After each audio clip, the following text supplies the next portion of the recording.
let's talk about Oklahoma now that we are on to that. Listen, less of a game breakdown here, but Cole, what went right for Oklahoma? And then just looking ahead, their 3-game stretch of at Bama, the aforementioned Missouri, and then LSU. They get to play Missouri at home with a backup quarterback, though we may or may not be higher on Zellers, and they get to play LSU at home without a coach. We kind of wrote Oklahoma off at some points through this year. Everything's out in front of them, and there is some talk. We'll talk about this later in the show too. There is some talk that could a 9-3 team sneak in. They need some help for sure. But Oklahoma, big picture thoughts, Cole. All right. So what went right for them in this game more than anything else is that Tennessee was out gaining them by 167 yards, I think, midway through the second quarter, but they shot themselves in the foot. You had the big fumble, scoop and score by R. Mason Thomas that made it 7-7. And then right before halftime, you look at the numbers, and it was supposed to be 10-3. It's supposed to be 10-7. You get the interception and you capitalize and you get a field goal off of it. And then you get the second interception and you get the second field goal off of it. So I think that the fact that even though you look at the numbers, they say, Tennessee was in control of this game. The small margin of errors in the turnover battle gave new life for Oklahoma, and they just put themselves in a position where it ended up being fine. I mean, you look at what you saw from Tate Sandell. Not only did he not have any pants on, but he also had no resiliency to not miss field goals. I mean, he had, 4 field goals, and 3 of them were over 50-plus yards downfield. Like, just to be able to put that in a position, I thought was really, really impressive. Like, they just did enough to be able to force right plays at the right times to where momentum never shifted all the way in favor of Tennessee. And I thought in the second half, the other part that was really, really good, that was really, really promising, was Ben Arbuckle started to go away from the pass a little bit. He started to trust more of the run game. There were still some very errant passes from John Mateer and some second guessing that I thought was really, really, really, really kind of judgmental to where, okay, what's going on with him? So they said, we're going to trust our ground game. And part of the thing that makes John Mateer so cool is that he can trust his legs to get yards after contact and make defenders miss in the open field. But he also wasn't the only leading runner. Xavier Robinson had a really good day. It was the second straight game that he had over 100 yards. I mean, that speaks volume, because the thing that we always worried about with John Mateer was, is he going to be both the quarterback and the running back? No, now we get to see him actually utilize, a secondary element in the run game. They had the bad interception in the fourth quarter. I have no idea what Ben Arbuckle was doing at that standpoint, but their defense delivered. I think, again, it speaks incredible volume of Brent Venables on who he is as a coach, and that from the standpoint of a lot of people wondering, is he going to be the long-term answer for our head coach? This bought him a little bit of equity, because if it's one thing to go on the road, it's another thing to go on the road when you have a blackout game in Neyland, one of the toughest places to play. And I might also add in, nobody picked Oklahoma to win. Like, I can tell you right now, outside of maybe the local media, nobody said Oklahoma was going to win the game. Everybody said Tennessee was not only going to win, Tennessee was going to cover. I think that spoke massive volumes. And their defense is good enough to keep them in every single game. It'll be good enough to keep them in the matchup against Alabama. They get to get healthy this upcoming week because it's a bye. They get to go face off against a beaten Missouri team, and they get to face off against LSU that doesn't have a head coach right now. I'm not ready to rule out a 10-2 season out in Norman. Like, there is very much a lot still in play to where if you fix some things offensively with the passing attack, your defense is going to bail you out of trouble. You just got to be able to get into Tate Sandell's range to go ahead and make a kick. And that might be good enough to get you in the postseason. Could they make it at 9-3? Is there enough chaos that can happen if they lose close to Alabama? Here's my thought. If they rank, the playoff committee rankings come out tomorrow night. I'm actually going to do a show with I don't know if you know who Graham Coffey is, Cole, at Dog Central, but I'm going to do a playoff show with him, reacting to the committee each week. The committee told us that strength of schedule and losing good losses, which I hate that phrase with everything in my body because I was raised differently than this generation, I suppose.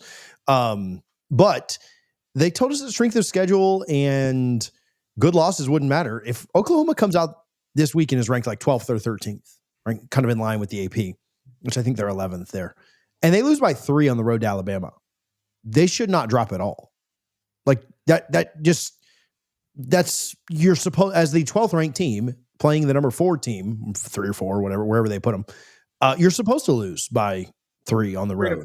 Yeah, like that's how football works. And so They shouldn't be penalized for that. And then if they win their last 2 games against Missouri and LSU, which are very talented rosters, they should go to the playoff. Now, I don't think a 9-3 team should necessarily be in, but I'm just using the committee's logic for this. So I don't know. I think they would need some help. I think that, the way that Texas shapes out and Georgia shapes out in different games will matter. BYU, Texas Tech will have an impact. We'll talk about that game later. But I don't think it's insane to think that they could get in with a close loss to Alabama. I don't think I'd bet on it, but I don't, whatever. There's my thoughts. My opinion is if there was one team at 9-3 that would have a very compelling argument right now, it is Oklahoma, especially depending on how the loss looks when you talk about the game against Alabama. Now, if it's a blowout and it's like a 24-point differential, yeah, I think that we're past that. But if it's a 3-point differential, you lost to Texas. Texas may end up going 10-2 or 9-3, just like you. You lost to Ole Miss. That is going to either be 11-1 or 10-2 and in the playoff. You lost to Alabama in a close score on the road. You would also have wins over Missouri, which would probably be ranked. Wins over LSU, which could be ranked depending on what happens with them. A win over Michigan that we can't take away. A win over Auburn that you also would have. Win over South Carolina on Tennessee. the road. Yeah, did you say and Tennessee, which is going to be another top 25 win. There's enough of a resume to say that they would belong in. My theory, though, is you still need more chaos to happen in other conferences. Because a part of me believes that even if you look at the status of the SEC, my theory is that the College Football Playoff Committee still is looking for the prettiest girl at the party. And the prettiest girl at the party may be caked up in all this makeup, and then when you go ahead and wipe it off after the next morning, she looks like a freaking Satan or a succubus, and that might be the case. But they like pretty. And pretty means 10 wins. I've always argued this. I don't think for 1 second it has ever been about the 9-3. I don't think it's about the 3 losses. I've always thought it's about the 9 wins. You don't have a 10. And I don't think that they would be able to go ahead and justifiably say to everyone, well, we're going to put a 9-win team in, even if their schedule was more challenging, when we have all these 10-win teams.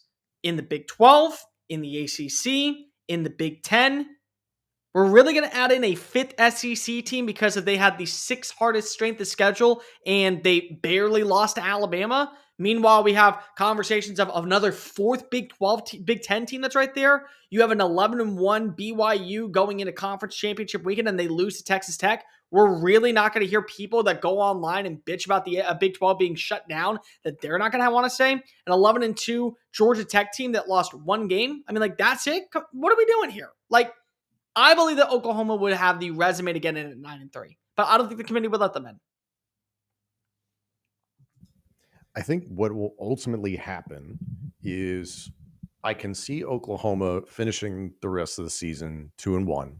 I think it's a close loss. It's at Alabama. That's not easy for any team. Mm-hmm. The friendly thing is that Texas, even though that was a loss for Oklahoma, Texas, I can see going 1-2 the remainder of the year. They're at Georgia. They host Arkansas. And then they host Texas A&M. And I understand that's a rivalry game, but I think Texas A&M looks the part right now. Texas's defense, and I think what they did against Vanderbilt, granted, Vanderbilt was kind of trending in the wrong direction, but Texas will put up a fight. But I still expect Texas to finish the season with 4 losses. So I think this will set up for Oklahoma to get in at 9-3, or at least be in the conversation.